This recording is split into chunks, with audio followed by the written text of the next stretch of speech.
Hey guys, so this is a video of the plot diagram for the short story, The Treasure of Lemon Brown.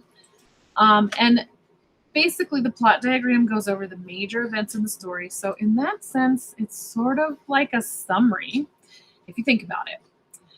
Okay, so remember that the plot diagram, it starts with the exposition, which is the background of the story. You learn a little bit about your characters. And in a short story, this might be very short. It might just be sentences.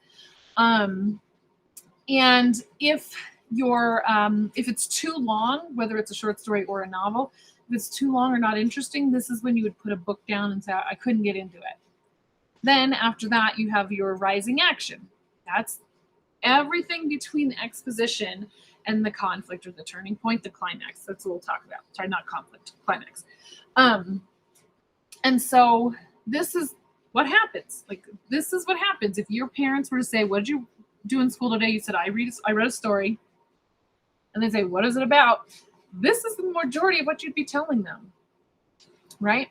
And if they were at all paying attention to you, then they might say at this point to the climax, "And then what happened?" Right? And then for this part, they'd say, and how did it turn out? That's the falling action. The resolution is how it turned out. So, for our story, part of the exposition is also the setting. We find out where and when our story is happening. And for conflict, the conflict is part of the rising action and other parts of the story, certainly part of the climax. But the conflict is part of the rising action. And so when you're doing this chart, they might be interchangeable. So let's get into the specifics. So in this story, we have our character, Greg. He's walking home from school and he's angry because his principal called his dad to say he was failing math and he knows his dad is not going to let him play basketball. He's annoyed. Well, then it starts raining, so he dashes into a building. And while he's in that building, he hears some breathing and basically finds out it's this man, Lemon Brown.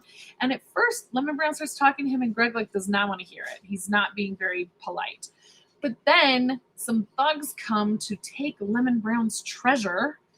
So everybody thinks he has a treasure. And Greg doesn't really like that these thugs are beating up on him, so they kind of become a team, right?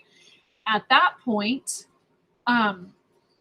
Greg is willing, once these thugs are gone, they kind of slip into a conversation. And Greg is willing to listen to this man because now they're a team. And what we find is that Lemon Brown was a famous blues player for a while, and he wasn't around for his son because he was out playing the blues. He was touring.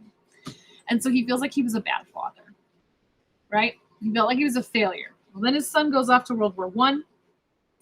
Oh, sorry, because the story is taking place in New York City just after World War I, right? So the son goes off to World War I and he dies. And when they return his belongings to Lemon Brown, the parent, the kid had newspaper clippings of Lemon Brown, his dad, in his pockets. And so Lemon Brown realizes that he did matter to his kid. And so he wasn't a complete failure to his kid. Okay? Part of the conflict, which is, again, this is all part of your rising action. Greg does not understand why his dad is so hard on him. Greg is failing math, and so that was part of our exposition. The thugs try to rob Lemon Brown, and Lemon Brown feels like a father. Notice I put LB to abbreviate because it's a graphic organizer. All of those things are in the rising action. So Greg realizes that Lemon Brown's treasure is actually just knowing that his son didn't think he was a failure. So his treasure is like a mental and emotional treasure. It's not actually money or anything. And so Greg understands that, and then that helps him understand his father, why his father's so hard on him, because he's like, look, I try so hard for you so you don't have such a difficult life.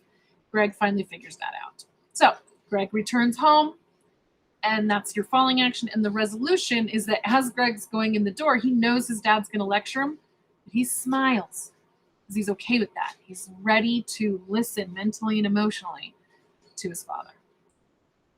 Okay. I hope that helped. Bye, y'all.